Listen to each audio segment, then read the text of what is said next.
Hi, my name is Jackie Blake and I am a prenatal yoga instructor as well as the founder of yogima.org, an online pre and postnatal yoga studio. Today we're going to talk about how to modify your yoga practice when you're pregnant. So let's just dive right into it. Number one, a good rule of thumb is if you did it before, it's probably okay when you're pregnant.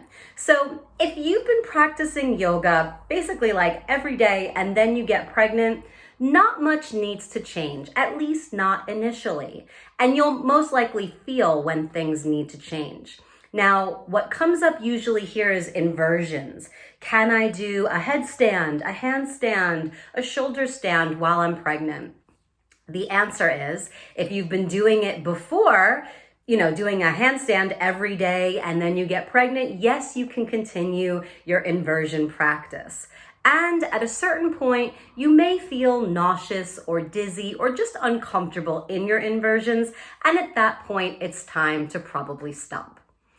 Number two, when you get to about 12 weeks or around the end of the first trimester, things change a little bit. At that point, your fetus is about the size of a plum. So that means no lying flat on your stomach in poses like Sphinx or locust. There's too much compression on the abdomen to lie on your stomach at that point. In addition, we don't want to do any other poses that cause compression. For example, no closed twists. However, open twists are totally fine. As you can see, there's no compression on the abdomen. And that's a common question in pregnancy. Can I do my twists?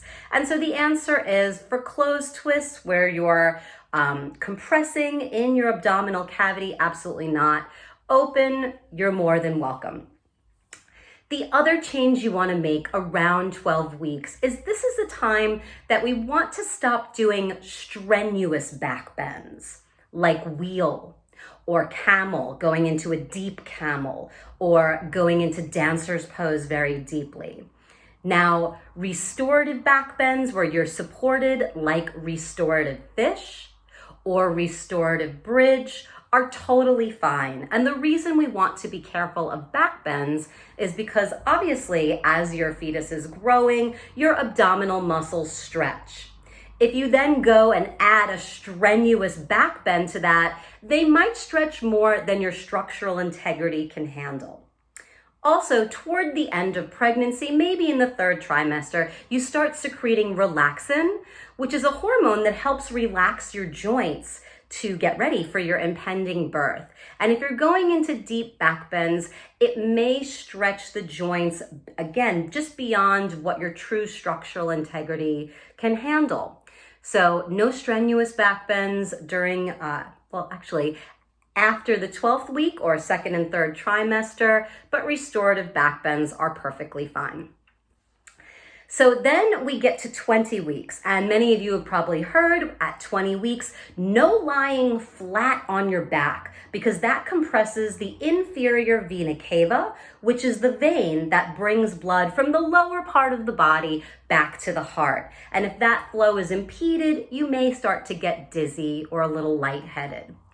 However, you can do supported lying down. For example, restorative fish.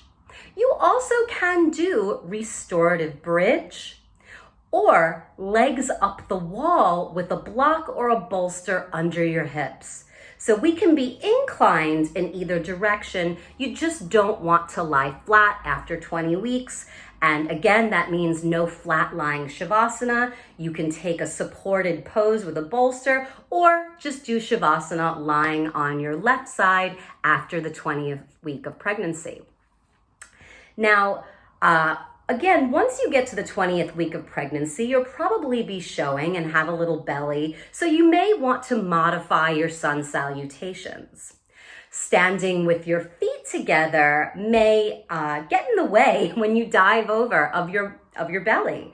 So you may want to practice with your feet hip width apart or even a little wider as you practice your sun salutations. And again, all forward bends will probably practice with feet a little wider and not together.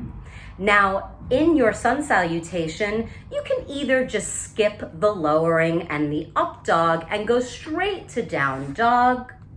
The other option in your sun salutation is that for your chaturanga, you can just do a knee push-up and then press back to down dog. Be careful with the up dog position. Again, it's a very deep back bend, so that may put a lot of strain on the abdominal muscles and the low back. Use caution. Let's talk about your breathing. Now, most breathing exercises during pregnancy are great. The one we want to stay away from is breath of fire because it causes compression in the abdomen and also generates a lot of heat. And for those of you that are pregnant, you know you do not need to generate any more heat than you already have. Alternate nostril breathing, that's all okay. Sitali breath, Ujjayi breath, those are wonderful. You also don't want to do an abdominal lock, Uddiyana Bandha. You can gently use the muscles to hug your belly into your spine, but we don't want to lock it down. On the other hand, the root lock, or as most of us will call it, the Kegel, where you lift your pelvic floor, that's perfectly fine in your yoga class and actually quite helpful to keep the pelvic floor strong. When it comes to breath retention, it's perfectly safe while you're pregnant to hold your breath in for up to 15 seconds. What we don't want to do, though, is exhale and hold the breath out. That is contraindicated during pregnancy. Now, some clients ask me, well, can I keep doing my hot yoga? I'll be honest with you, there's not a lot of research on this. So this is just my opinion. My opinion is that once you find out you are pregnant, this is probably the time to stop the hot yoga and go into a normal temperature yoga class. Again, while you're pregnant, you generate enough heat. Going into like a very, very hot room is probably not necessary.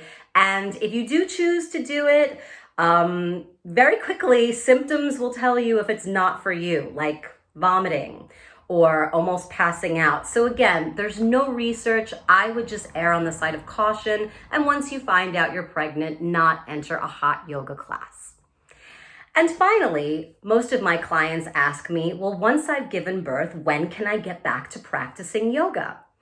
If you've had a vaginal birth, it's usually about 4 weeks, contingent upon when you get clearance from the doctor. We don't want to do it before 4 weeks because, again, you've got an open wound. You can't see it because it's on the inside of you. But if someone had an open wound, I don't know, on the outside of them, would you say, hey, get back to your exercise practice? No, we would let that heal.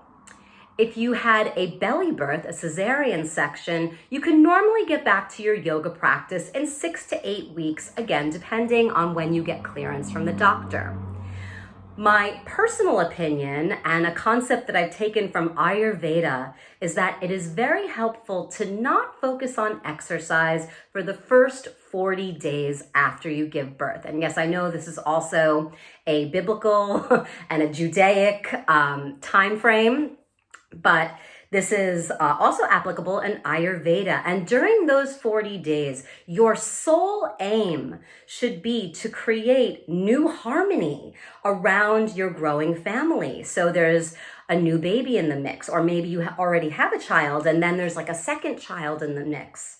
How do we renegotiate ourselves as a family? Even if you are a single mother and there's a baby in the house, well, we're single and now you're a family. So taking those 40 days where everything is off the table except coming into a new balance with this new being in the house, if you can get away with it, I highly recommend doing that and taking off of work and all of these things. A lot of times they say also that for 40 days you shouldn't leave the house. I'm not telling you to do that. I'm just saying for 40 days, your sole aim is to rebalance the household with the new being that's there. Anyway, so those are your tips for modifying your yoga practice if you're pregnant. If you like this video, please like and subscribe to my channel. Thanks, you guys. Have a great day.